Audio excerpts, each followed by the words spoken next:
Friends Ranjita रान्नाघरे तुम्हारे सबाइके स्वागत जानिए चले एसेছি आज के आबार एक होममेड सोपेर रेसिपि निये। तो आज के तुम्हारे चाल और आलू दिए एक सुंदर सोपेर रेसिपि शेयर करब।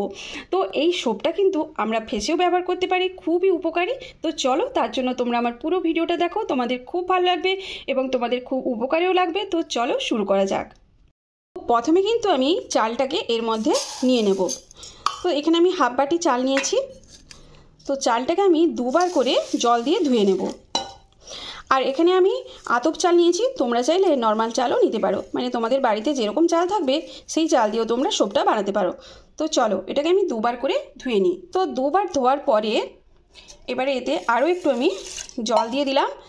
চালটাকে আমি 3 থেকে 4 ঘন্টা ভিজিয়ে রেখে দেবো, যাতে চালটা ভালো করে ভিজে যায়। তো চালটা কিন্তু 3-4 ঘন্টা আমি ভিজিয়ে রেখে দিলাম। ততক্ষণে আমি এখানে আলুটাকে কেটে নেব।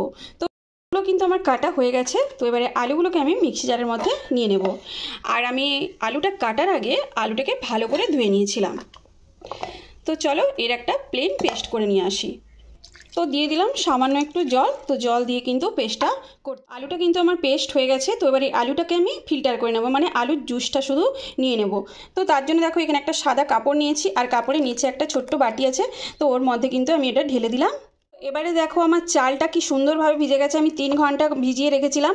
তো 3 ঘন্টা যে ভিজিয়ে রেখেছি তোমরা দেখলেই বুঝতে পারবে। তো দেখো চালটা কি সুন্দরভাবে ফুলে গেছে। তো এবার এই চালটাকে আমি এবারে একটা প্লেন পেস্ট করে নেব। একেবারে প্লেন করে পেস্ট করে নিয়েছি। তো এবার এই চালের বাটাটাকেও কিন্তু আমি ফিল্টার করে নেব। তো তার জন্য দেখো ওই কাপড়টা নিয়ে নিয়েছি আর নিচে একটা বাটি রেখে দিয়েছি। তো চলো এবারে ফিল্টারটা করে নিই। ফিল্টার করে নিয়েছি। আর তো দেখো কতটা জুস বেরিয়েছে। তো তোমরা এটাকে কিন্তু রাইস মিল্কও বলতে পারো। তো চলো এবারে আলুর জুস আর এই রাইস মিল্কটা আমি একসঙ্গে মিশিয়ে দেব।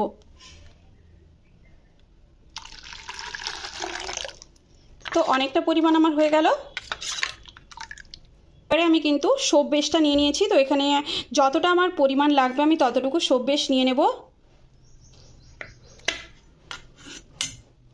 তো আমি এইটাই নেব অর্ধেক। তো এই অর্ধেক সোপ বেসটা এবারে ছোট ছোট করে কেটে নেব। তোমরা চাইলে গ্রেট করেও দিতে পারবে, এর চেয়ে ছোটো না করলেও চলবে। তো এবারে দেখো আমি সোপ বেসটা গলানোর জন্য, মানে সাবানটা বানানোর জন্য এখানে আমি একটা বড় গামলা নিয়েছি। তার মধ্যে এই সোপ বেসটা ঢেলে দেব। আমি সোপ বেসগুলোকে একটা গামলার মধ্যে নিয়ে নিয়েছি। তো একটু বড় গামলার মধ্যেই নিয়েছি। তো এবারে সোপ বেসগুলোকে কিন্তু গলাতে হবে। তার জন্য দেখো একটা বড় গামলায় একটু জল নিয়ে নিয়েছি। জলটা দেখো আমার গরমও হয়ে গেছে। তো এবারে এই গামলাটা এর মধ্যে আমি বসিয়ে নেব। তো এবারে সোপ বেসটা যতক্ষণ না গলছে তোমরা এইভাবে হালকা হালকাভাবে নাড়তে থাকবে। তো দেখো আমার পুরো সোপ বেসটা কিন্তু গলে গেছে।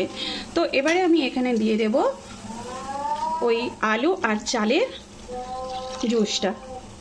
তো পুরো আমি দিয়ে দিলাম। আর এই নিচেরটাও কিন্তু ফেলবো না, পুরোটাই দিয়ে দিচ্ছি। আমি কিন্তু এখানে আলুর খোসাটা ছাড়িয়েছিলাম না, তার কারণে আমার কালারটা একটু কালচে এসছে। তোমরা খোসা ছাড়িয়ে দিতে পারো, আর খোসা না ছাড়ালেও কিন্তু কোনো অসুবিধে নেই। তো ভালো করে আলুটা কিন্তু ভালো করে যদি ধুয়ে নাও তো খোসা না ছাড়ালেও কোনো অসুবিধে নেই। আর এখানে তোমরা অ্যালোভেরা জেলও ব্যবহার করতে পারো, বা বাগানের যে অ্যালোভেরা জেলটা থাকে, অ্যালোভেরাটা থাকে, ওটাও তোমরা ব্যবহার করতে পারো।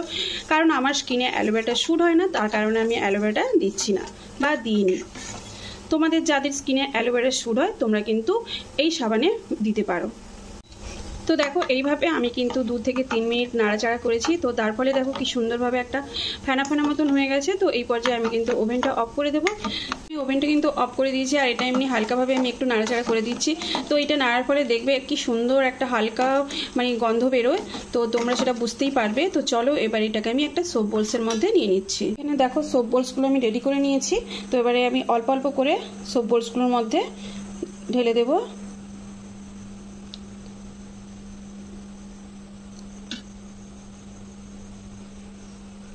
তো পুরো আমি ভর্তি ভর্তি করে নিয়ে নিচ্ছি। তো 6টা সোপ বোলসে নিয়ে নিয়েছি। এটাকে আমি মিনিমাম 3 ঘন্টা রেখে দিচ্ছি সাবানটা শক্ত হতে। 3 ঘন্টা সাবানগুলোকে রাখার পরে তো দেখো এবারে তোমাদের সাবানগুলো তুলে দেখাবো। তো কতটা শক্ত হয়ে গেছে সাবানগুলো, দেখো কি সুন্দর উঠেও চলে আসছে। আর সাবানগুলো দেখো দেখতেও খুবই সুন্দর হয়েছে। আর আমার সোপ বোলসের মধ্যে ডিজাইনটা আছে তো তার জন্য কিন্তু সাবানগুলো দেখতে খুব সুন্দর হয়েছে। তো চলো সমস্ত সাবানগুলো আমি তুলে একটা প্লেটের মধ্যে নিয়ে নিচ্ছি। সাবান কটা আমি তুলে নিয়েছি আর কি সুন্দর হয়েছে দেখতে দেখো সাবানগুলো। আর এটাও কিন্তু তুলে নিয়েছি। তো এবারে তোমাদের হাতে মানে সাবানটা নিয়ে দেখাবো সাবানটা মানে আদৌ ফেনা হলো কিনা।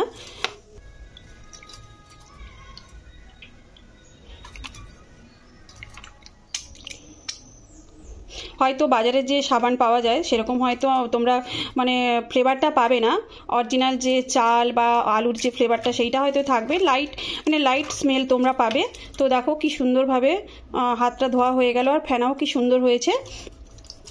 তো ফ্রেন্ডস, আমার এই সাবান বানানোর রেসিপিটা তোমাদের কেমন লাগলো অবশ্যই কিন্তু কমেন্ট করে জানিও। আর ভালো লেগে থাকলে অবশ্যই একটা লাইক করো, শেয়ার করো, চ্যানেলটাকে সাবস্ক্রাইব করে পাশে থেকো। তো চলো এখানেই শেষ করছি, দেখা হচ্ছে নেক্সট একটা ভিডিওতে। আর তোমরা কিন্তু অবশ্যই সাবানটা বানিয়ে দেখো যে অরিজিনাল এরকম সাবান বানানো যায় কিনা। তো চলো এখানেই শেষ করছি।